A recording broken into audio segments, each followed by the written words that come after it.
Bismillahirrahmanirrahim. Assalamualaikum warahmatullahi wabarakatuh. Salam sejahtera untuk kita semua. Izinkan saya memperkenalkan diri saya Sulhan Arif Hidayat, Heskep Nurse MKep, NIDN 0717079203. Saya merupakan dosen prodi keperawatan di Stikes Utama Abdi Husada Tulungagung dengan bidang keilmuan keperawatan anak. Dalam kesempatan ini, saya akan memaparkan tentang mata kuliah yang saya ampu di prodi sarjana keperawatan, yaitu keperawatan anak sakit kronis dan terminal. Mata kuliah ini merupakan mata kuliah wajib prodi keperawatan dengan bobot SKS, 4 SKS dengan uraian 2 teori dan 2 praktek lapangan yang diajarkan pada semester 5. Mata kuliah ini adalah mata kuliah keahlian keperawatan yang berfokus kepada respon anak dan keluarganya pada setiap tahap perkembangan, mulai dari lahir sampai dengan masa remaja, baik dalam keadaan sakit kronis dan kondisi terminal, serta berkebutuhan khusus di masyarakat ataupun dirawat di rumah sakit, serta intervensi keperawatan baik bersifat mandiri maupun kolaboratif. Kegiatan belajar mahasiswa berorientasi pada pencapaian kemampuan berpikir sistematis, komprehensif, dan kritis dalam mengaplikasikan konsep dengan pendekatan proses keperawatan. Salah satu kewajiban saya sebagai dosen yaitu saya telah menerapkan Tridharma perguruan tinggi, diantaranya adalah bidang pengajaran, di mana pada bidang ini saya menerapkan sistem pembelajaran yang mengacu pada DIA, yaitu Delivery, Interaction, dan Assessment. Materi yang saya sajikan mengacu pada capaian pembelajaran lulusan dari mata kuliah ini, yaitu dari 6 CPL menurunkan 5 CPMK, kemudian dari CPMK menurunkan 10 sub CPMK. Dari sub CPMK tersebut kemudian akan dibagi menjadi 10 kali pertemuan tatap muka, pembelajaran, dan tidak termasuk ujian tengah semester dan ujian akhir semester. Berikut untuk CPL, yaitu yang pertama bertakwa kepada Tuhan Yang Maha Esa, lalu yang kedua mampu menjalankan pekerjaan profesional berdasarkan pemikiran logis, kritis, sistematis, dan kreatif. Lalu untuk yang ketiga mampu mengaplikasikan ilmu pengetahuan umum dan teknologi keperawatan dengan memperhatikan nilai humaniora berdasarkan kaidah tata cara dan etika ilmu dalam pemberian asuhan keperawatan. Selanjutnya mampu melakukan evaluasi asuhan keperawatan, lalu selanjutnya mampu melaksanakan edukasi dengan keterampilan komunikasi dalam asuhan keperawatan. Selanjutnya mampu mengembangkan keahlian profesional melalui pembelajaran seumur hidup. Selanjutnya untuk CPMK melakukan simulasi asuhan keperawatan kepada anak sehat atau keluarganya dengan mengembangkan pola berpikir kritis, logis, dan etis menggunakan komunikasi terapeutik. Selanjutnya melakukan simulasi asuhan keperawatan kepada anak sakit kronis, terminal, serta keluarganya dengan mengembangkan pola pikir kritis, logis, dan etis. Selanjutnya mampu mendokumentasikan intervensi keperawatan baik mandiri maupun kolaborasi pada anak sakit kronis atau terminal. Selanjutnya mampu memberikan simulasi pendidikan kesehatan kepada anak atau keluarga sebagai upaya pencegahan primer, sekunder, dan tersier. Selanjutnya mampu menjalankan fungsi advokasi bagi anak atau keluarga untuk mempertahankan hak klien agar dapat mengambil keputusan untuk dirinya. Selanjutnya untuk sub CPMK sendiri ada yang pertama konsep keperawatan anak dengan penyakit kronis atau terminal dalam konteks keluarga. Selanjutnya ada asuhan keperawatan pada kelainan kongenital, yaitu sistem kardiovaskuler. Lalu yang ketiga kelainan kongenital pada sistem digestif. Yang keempat asuhan keperawatan kelainan kongenital pada sistem urinari. Selanjutnya asuhan keperawatan kelainan kongenital pada sistem hematologi. Yang keenam ada asuhan keperawatan kelainan kongenital pada sistem imun. Lalu yang nomor 8 asuhan keperawatan dengan masalah kasus kelainan kongenital pada sistem sensori. Selanjutnya nomor 9 yaitu preoperatif care pada anak. Yang ke-10 adalah asuhan keperawatan pada anak dengan kebutuhan khusus. Untuk referensi sendiri yang digunakan menggunakan buku dari BUN 2013 dengan judul Pediatric Primary Care. Selanjutnya ada Hockenberry 2013. Selanjutnya Wong 2014. Ada SDKI, SIKI, dan SLKI masing-masing cetakan yang terbaru. Sebagai referensi penunjang dapat berupa artikel yang dapat dicari di jurnal atau database yang berhubungan dengan ilmu keperawatan anak terkait dengan materi yang saya bawakan. Adapun untuk sistem interaction yang saya lakukan di kelas yaitu sistem SCL, yaitu Student Centered Learning, di mana sistem tersebut merupakan metode pembelajaran yang menempatkan mahasiswa sebagai subjek pembelajaran sehingga peserta didik belajar lebih efektif, kreatif, mandiri, dan inovatif sesuai kemampuan individu masing-masing. Nah, sistem SCL yang dalam pembelajaran saya terdiri dari 3, yaitu yang pertama adalah pembelajaran interaktif, yaitu dosen memaparkan materi di dalam kelas dan menyisipkan pertanyaan kepada mahasiswa serta meminta pendapat mahasiswa. Selanjutnya yang kedua adalah small group discussion atau yang dikenal dengan istilah diskusi. Dengan metode ini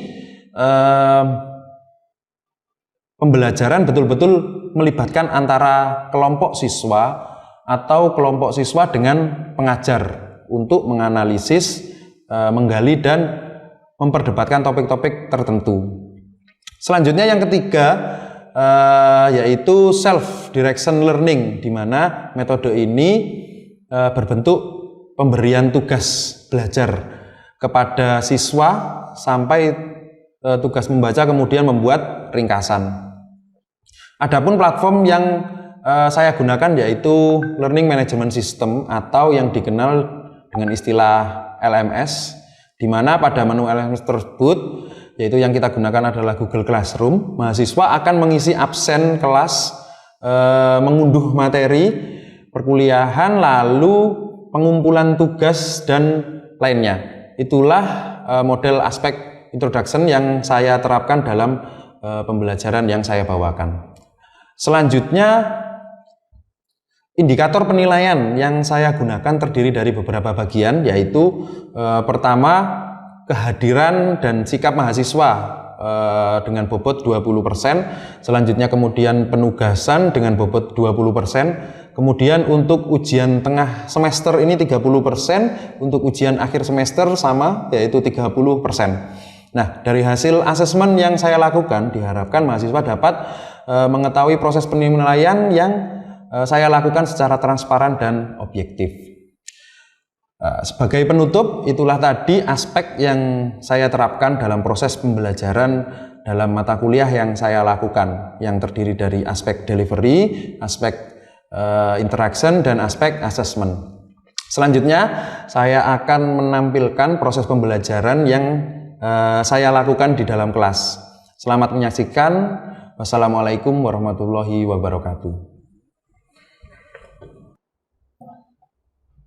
Oke, baik. Assalamualaikum warahmatullahi wabarakatuh. Waalaikumsalam warahmatullahi wabarakatuh. Oke, hari ini kita akan berdiskusi tentang ilmu penyakit, ya, asuhan keperawatan pada anak sakit kronis dan terminal, yaitu tentang penyakit disabilitas intelektual.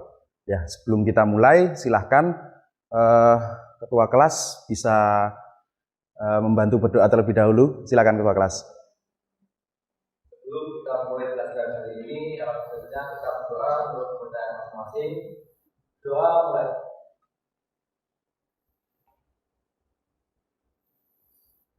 Doa selesai. Terima kasih. Disabilitas intelektual. Ada yang pernah tahu disabilitas intelektual?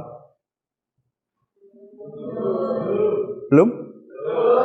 Oke, disabilitas intelektual. Nah, untuk definisinya, disabilitas intelektual adalah kondisi di mana seseorang memiliki keterbatasan dalam kemampuan belajar, berpikir, dan beradaptasi dengan lingkungan sekitar. Nah, untuk pembagiannya sendiri, itu ada yang ini, disabilitas yang parsial. Gitu ya. Parsial itu tandanya IQ-nya itu 50 sampai dengan 69. Jadi, untuk penentuan disabilitas ini menggunakan tes IQ dan tidak sembarangan. Semisal ada tes IQ di internet, terus sampean percaya IQ-nya, waduh berarti aku disabilitas. Enggak gitu. Nah, ini harus didiagnosa oleh psikolog dan dokter. Ya, begitu juga dengan sekolahnya. Kalau sekolahnya itu namanya adalah SLBC. Ya, SLB itu ada yang tipe B, tipe C. Yang tipe B itu untuk disabilitas fisik. Contoh tunanetra, tunarungu, dan lain sebagainya. Fisik. Kalau yang C itu intelektual. Ada disabilitas intelektual, ada autis, Down syndrome, cerebral palsy, dan sebagainya. Nah, tes IQ-nya dilakukan oleh dokter dan psikolog tadi ya. Kalau mau masuk sekolah ke SLB juga sama, harus ada pengantar. Nggak ujuk-ujuk dari internet tadi, nggak bisa. Ya. Lalu ada yang ringan, itu IQ-nya 35 sampai dengan 49. Nah, ringan ini komunikasinya masih enak, masih diajak ngobrol bisa. Cuman ya kadang hilang, gitu ya. Sedang ini mulai susah. Karena biasanya yang disabilitas intelektual sedang ini disertai dengan penyakit lain. Contoh, autis, Down syndrome, gitu ya. Lanjut ke yang berat. Yang berat itu 0 sampai 19. Yang berat ini susah, tidak bisa bicara gitu ya. Jadi dia ada kelemahan pendengaran, jadi fisik gabung dengan intelektual. Susah. Lanjut, penyebabnya karena apa? Penyebabnya yang pertama adalah genetik. Dan ini diturunkan penurunan kromosom atau kelainan genetik dapat menjadi penyebab dari beberapa kasus disabilitas intelektual. Yang kedua, cedera otak. Ya, biasanya ini anak-anak, makanya hati-hati gitu. Anak 1 tahun, 2 tahun bisa jadi karena jatuh, tahu-tahu 1 tahun, 2 tahun normal, di tahun ketiga tiba-tiba susah diajak komunikasi dan lain sebagainya. Ternyata pernah riwayatnya jatuh. Entah itu jatuh tulang ekor duluan, gitu ya. Sering, jadi jatuh tulang ekor duluan menyebabkan autis dan lain sebagainya. Makanya hati-hati. Lanjut ke faktor lingkungan, yaitu ini biasanya ibu-ibu yang sedang hamil ya, makanya hati-hati makanannya harus sehat dan dijaga, yaitu zat kimia, alkohol, obat-obatan, dan lain sebagainya. Nah, untuk gejala-gejalanya, kan kita bisa tahu gejalanya ya. Yang pertama adalah keterlambatan perkembangan. Jadi, waktu untuk berjalan, bicara, belajar lebih lama daripada anak pada umumnya. Nah, ini bisa jadi indikasi. Nah, taunya gimana? Taunya melalui pemeriksaan, nanti ada pemeriksaan KPSP dan DDST gitu ya. Deteksi dininya. Lalu keterlambatan daya ingat. Nah ini. Lanjut, komunikasi yang berbeda, bicara menggunakan kata-kata yang sederhana, mengucapkan yang buruk atau kesulitan dalam memahami perintah sederhana. Nah, ini biasanya sudah bisa dilihat di tahun-tahun ketiga. Gitu ya. Ketika anak sudah, pada umumnya anak itu sudah bisa diperintah, nah ini susah. Gitu ya. Lanjut, bagaimana cara berinteraksi dengan penyandang disabilitas intelektual? Bicara dengan jelas, tenang, dan dengan volume sedang. Bisa biasa saja ya, jadi volume biasa. Tentang ngomong sama anak disabilitas terus teriak-teriak gitu ya, enggak boleh enggak ya. Berikan informasi secara bertahap. Jadi harapannya untuk anak-anak disabilitas ini kan perkembangan fisiknya normal, cuman karena perkembangan intelektualnya saja yang keterlambatan. Jadi memang harus ada beberapa informasi yang diberikan, karena kan mereka juga berkehidupan di masyarakat. Nah, jangan sampai teman-teman di sini sebagai perawat memberikan informasi yang salah gitu ya. Semisal malah dibuat candaan, disuruh merokok, minum minuman alkohol gitu ya. Itu yang tidak boleh. Jangan sampai kalau teman-teman tahu di sekeliling kalian anak-anak disabilitas digitukan, ya harus berani menegur dan kasih tahu informasi yang benar. Ya, pernah kan lihat di video seperti itu? Ya itu sangat itu ya, kasihan mereka buat bahan-bahan bercandaan. Lanjut, untuk pengelolaannya bagaimana? Yang pertama adalah konseling. Di sini terapi perilaku kognitif, terapi bicara, konseling dapat membantu memperbaiki kemampuan seseorang dalam berkomunikasi. Seorang ini yang dimaksud adalah disabilitas ya. Jadi ada terapi bermain pada anak, itu cukup membantu. Macam-macam terapi bermainnya. Ada yang pernah saya teliti itu ada origami. Jadi bermain origami itu nanti untuk meningkatkan komunikasi sosialnya. Jadi saling bertanya bagaimana cara melipat ini. Tahu kan origami ya? Itu. Terus macam-macam, ada yang Lego dan lain sebagainya. Lanjut ke pendidikan. Nah, di sini yang terbaik kalau di usia-usia yang masih membutuhkan pendidikan ini memang harus masuk ke SLB. Ya, biar tidak terlantar, kasihan. Gitu ya. Tapi memang ada beberapa syarat yang harus dilewati, termasuk konsultasi ke dokter, ada surat pengantar dan lain sebagainya, baru bisa masuk ke sini, ke SLB. Enggak tiba-tiba terus memang dilihat itu dia semisal Down syndrome gitu, tiba-tiba ke SLB daftar sekolah seperti biasanya sekolah SD, tidak bisa, harus ada pengantarnya. SLB tidak berani untuk menerima, gitu ya. Jadi harus tahu alurnya. Lalu dukungan komunitas, nah ini keluarga utamanya harus mendukung, ya. Harus memberikan kasih sayang lebih. Ya.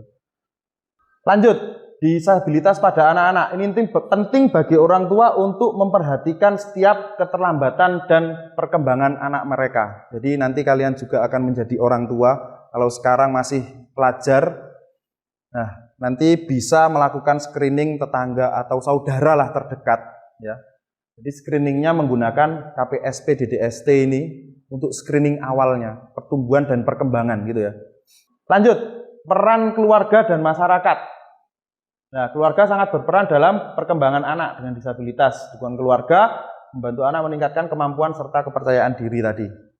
Lanjut, masyarakat juga seperti itu. Tadi ya sudah dijelaskan kalau masyarakat lingkungan sekitar memberikan informasi yang negatif, nanti jadinya juga negatif. Ini hati-hati nih, rata-rata ini yang menyebabkan kegagalan gitu ya. Termasuk kalau anaknya sekolah terus di rumah diejek dan lain sebagainya, dibully.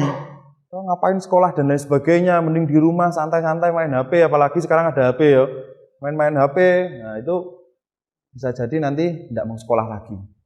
Yang rentan itu adalah disabilitas intelektual yang ringan karena masih bisa komunikasi dan lain sebagainya gitu. Tapi untuk berpikir kritis, menyerap informasi itu memang tidak bisa cepat.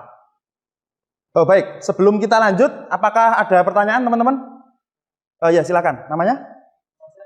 Haris. Apakah disabilitas intelektual itu bisa disembuhkan, Pak? Oke. Jadi untuk disabilitas intelektual itu tidak bisa disembuhkan karena memang ada kelainan ya, kelainan kromosom. Jadi memang tidak bisa disembuhkan. Nah, lalu bagaimana, Pak? Outcome terbaik dari disabilitas adalah satu, mereka bisa melakukan perawatan diri. Jadi utamanya autis, Down syndrome gitu ya. Kalau disabilitas intelektual sedang masih bisa mereka mandi gitu ya, membersihkan diri itu masih bisa. Walaupun memang kadang-kadang lupa, harus disuruh, gitu ya. Jadi teman-teman yang sehat-sehat ini ya harusnya rajin mandi gitu ya. Nah, outcome pertama itu. Yang kedua, bisa hidup bermasyarakat. Ya. Dari beberapa informasi yang berulang-berulang ya, diberikan oleh keluarga, harapannya informasi yang benar itu akan membentuk anak tersebut untuk bagaimana berkehidupan sosial. Gitu ya. Baik, ada yang ditanyakan lagi? Ya, silakan. Apa ada pemeriksaan lain selain tes IQ untuk deteksi dini disabilitas intelektual? Terima kasih.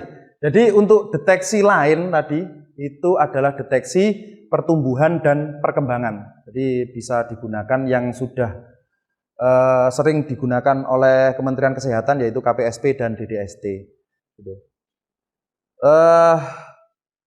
Tapi untuk syarat sendiri untuk bersekolah di SLB nanti memang harus tes IQ dia. Jadi memang wajibnya itu.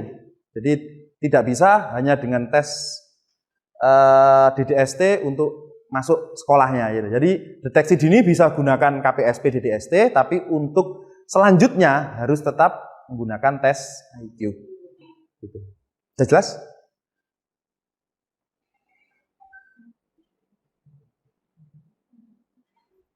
Baik, untuk yang selanjutnya kita akan melakukan pemeriksaan tumbuh kembang ya. Jadi di sini yang akan kita praktekkan langsung adalah pemeriksaan Denver 2 atau DDST.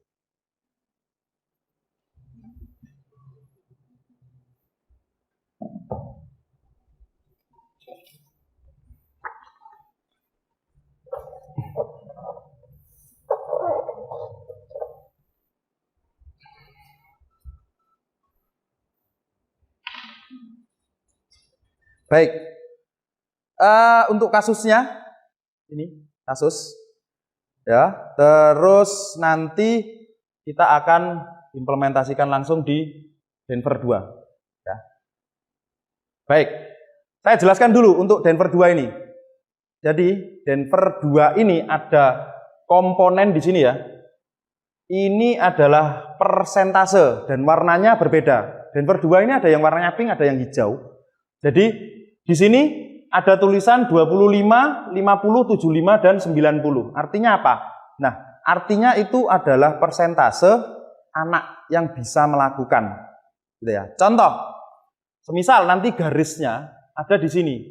Di antara 25 dan 50. Berarti artinya pada umumnya anak usia tersebut bisa melakukan.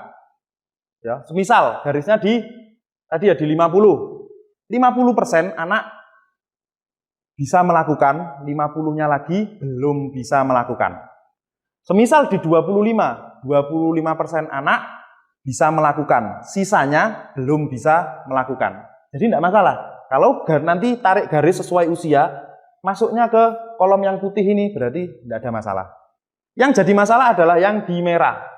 Di nilai 75 sampai dengan 90. Ya.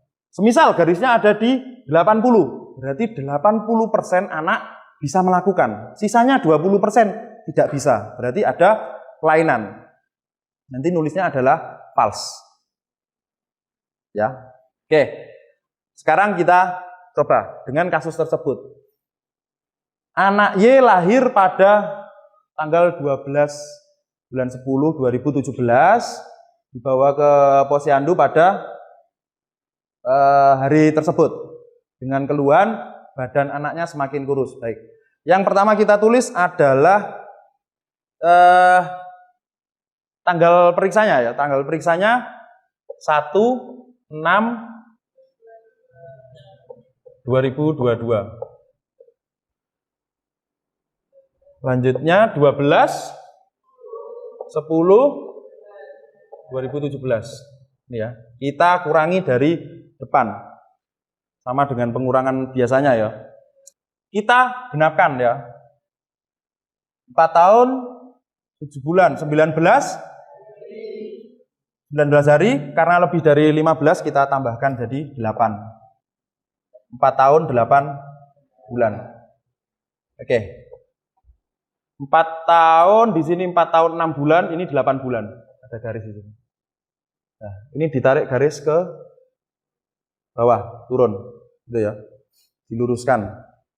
Terus kita lihat kasusnya.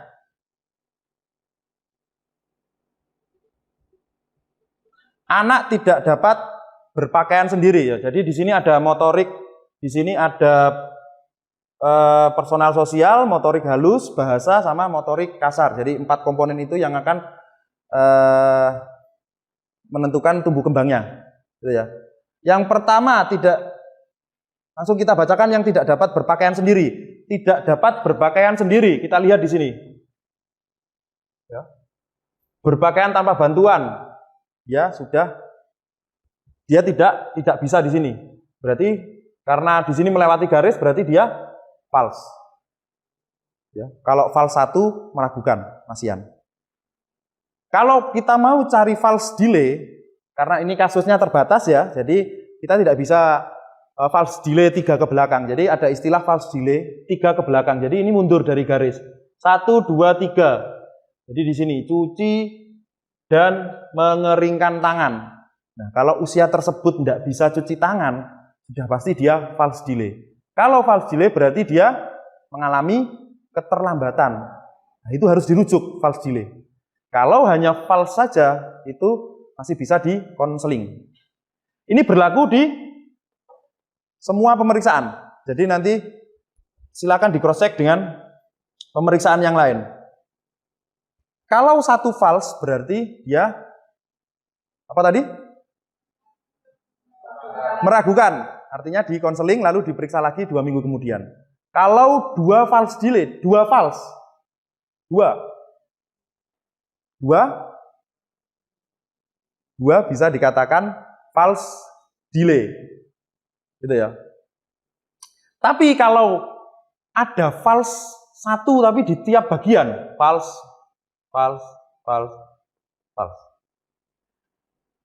Ini bisa dikatakan false delay. Harus dirujuk. Gitu ya. Baik. Akan saya bagikan penugasan. Jadi berupa pemeriksaan Denver. Ini sifatnya adalah penugasan 1 kasus untuk 2 anak. 1 kasus untuk 2 anak. Bagikan, geser.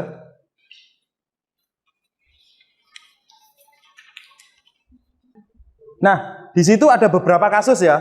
Jadi total ada sekitar 12 kasus berbeda-beda. Jadi 2 anak mengerjakan 1 kasus. Nanti silakan kolaborasi dengan temannya. Batas maksimalnya adalah nanti malam harus sudah terkumpul jam 8, otomatis tertutup nanti untuk linknya. Silahkan penugasannya, hasil pemeriksaannya di scan dan di-upload di Google Classroom. Gitu ya. Ada yang kurang jelas terkait dengan penugasan ini? Tidak ada? Baik, terima kasih teman-teman semua. Untuk pertemuan kali ini sampai di sini. Semoga kita semua diberikan kesehatan dan kita semua diberikan kelancaran. Saya akhiri. Assalamualaikum warahmatullahi wabarakatuh.